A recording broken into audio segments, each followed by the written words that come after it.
Нова тема на која фокусот го ставаме на жените. Име на Македонската асоциација на гинеколози и обстетричари и оваа година ја реализира неделата на женско здравје со бројни активности. Оваа година под мотото "Сакај се себе си, сакај го своето здравје". А колку жените водат грижа за себе и за своето здравје, утрово ја прашуваме доктор Ина Станкова. Добро утро и добро ни дојдовте. Добро утро, ви благодарам на поканата. Така и ќе започнеме, докторина, во утринската програма. Година и наназад споменавме и во најавата со бројни активности. Одлучувате да ги едуцирате жените за тоа која е неопходноста да мислат прво на себе, а понатаму на светот. Успевате ли во мисијата? Каков е впечатокот? Каков е впечатокот? Веројатно успеваме таму каде што допираме до жените. Меѓутоа има многу делови од нашава земја каде што многу слабо допираме.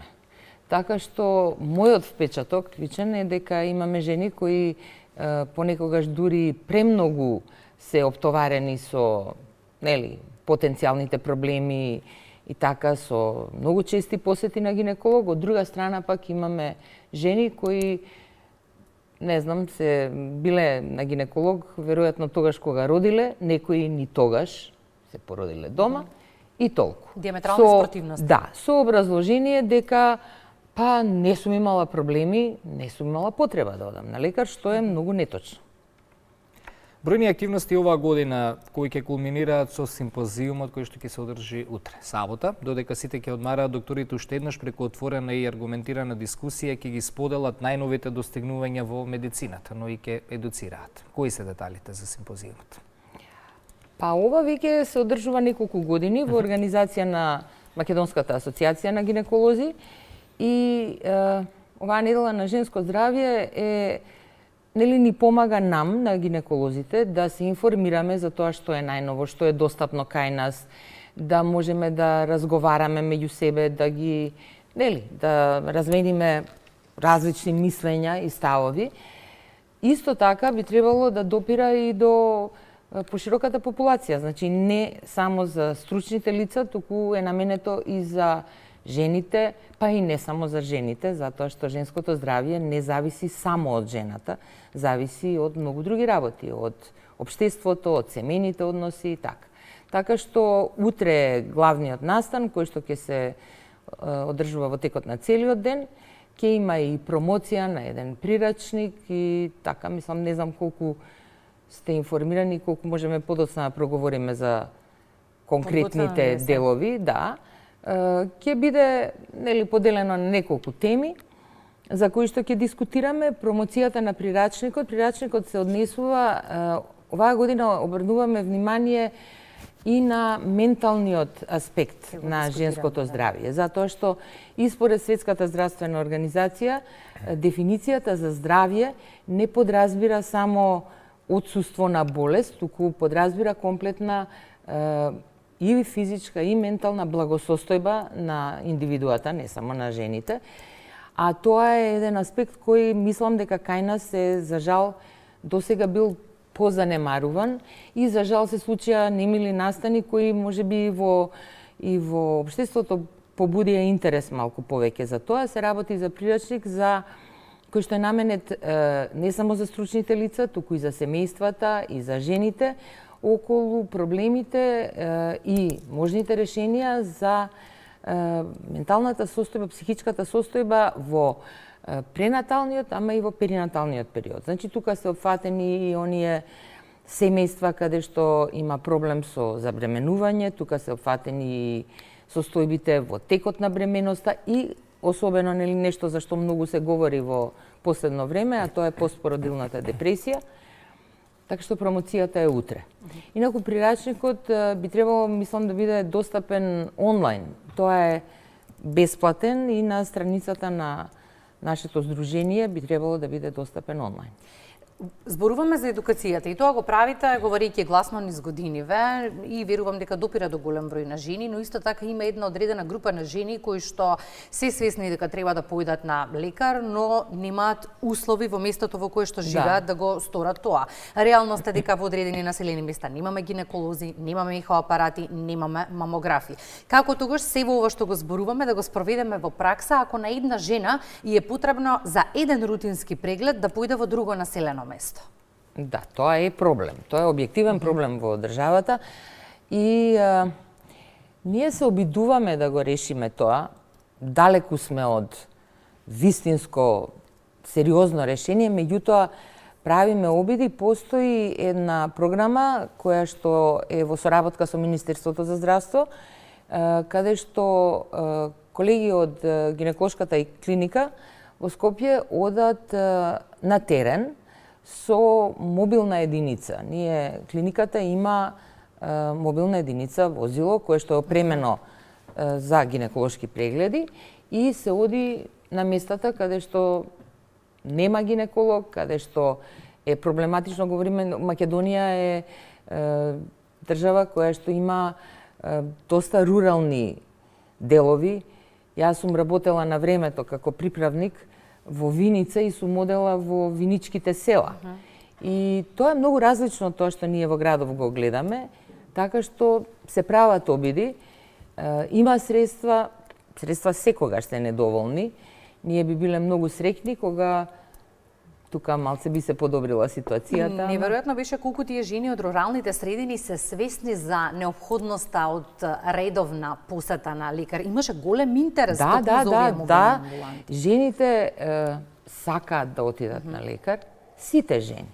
Независно од тоа дали се домаќинки, независно од тоа дали се сексуални работнички. Јас сум работела со мобилна единица и со сексуални работнички и тие биле исклучително многу заинтересирани за гинеколошки прегледи. Че имаме жени кои што немаат можности и финансиски, можеби тие би можеле да стигнат, нели? Ама има и жени кои што живеат во планински села, каде што и транспортот е проблем и ова многу им значи. Така да. Колку ние мажите сме важна алка во поттикнувањето на жените да се грижат за себе, да одат повеќе на контроли. Не зборуваме само за емотивни партнери, туку и за роднини, другарки, слично. Ние сме социјални суштества. Значи, никој не е индивидуа сам за себе и не може да постои сам за себе. И кога говориме за жените, апсолутно не смееме да ја исклучиме улогата на мажите во нивните животи. И, како што рековте, партнерите, меѓутоа и семејството, родители, браќа и така. И да, вашата улога е голема.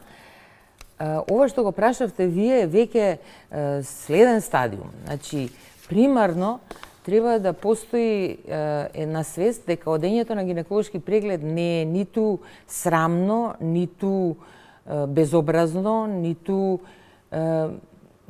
небитно. Значи, мажите прво треба да не ги спречуваат жените. Значи, да не ги ограничуваат во нивните потреби, а потоа нормално би било многу убаво кога би ги поттикнувале и кога...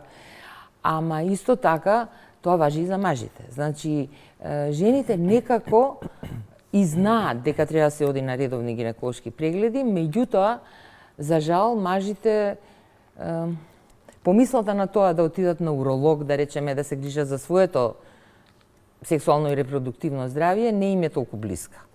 Така што да, мажите треба да се едуцираат, може би и повеќе од жените. Дека здравјето е најважно на светот, без здравјето ништо друго не може да прават. Но да, кај жените мислам постои поголема свесност околу превентивните прегледи, ако веќе зборуваме за Да, тоа кажувам дека ни треба многу едукација, меѓутоа не само на жените, туку и на мажите и за грижата за нивните женски блиски, меѓутоа и за грижата за нив самите. Тоа на крајот на денот е култура на живење. Често зборуваме за култура на живење. Културата на живењето не е само посета на театар, едукација за такви настани. Културата на живењето подразбира и апсолутна грижа за себе си.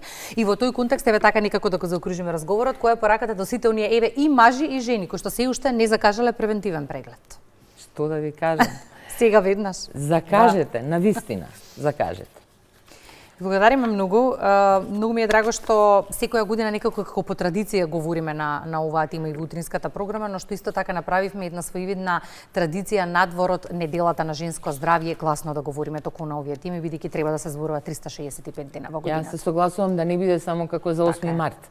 Да биде единствен ден на кој што говориме. Благодарам уште еднаш. Но можеме при крај само да констатираме дека се исплати говорењето се погласно и погласно, бидејќи верувам дека работите на терен се менуваат.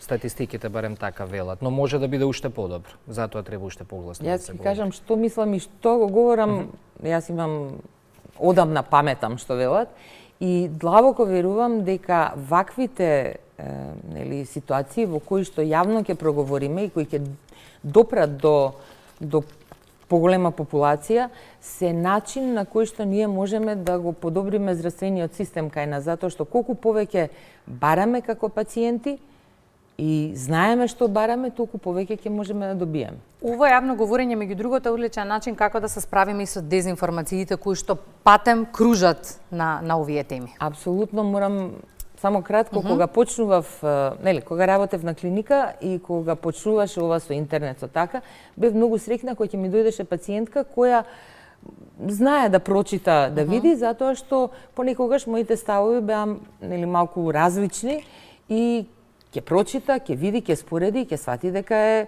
во ред тоа што го кажувам, а во денешно време имам сериозен проблем, имаме сите, затоа што за жал, интернетот може да биде извор на многу точни информации, меѓутоа, како ви кажам, форуми разни, женски домаќински муабети, кои се многу корисни за некои работи, меѓутоа може да бидат навистина штетни и затоа пораката е, ве молиме, информирајте се, не велам не, ама потоа прашајте стручно лице за да видите што од тоа е точно, а што е дезинформација. Токму така, благодарам уште еднаш за гостувањето во Македонија наутро.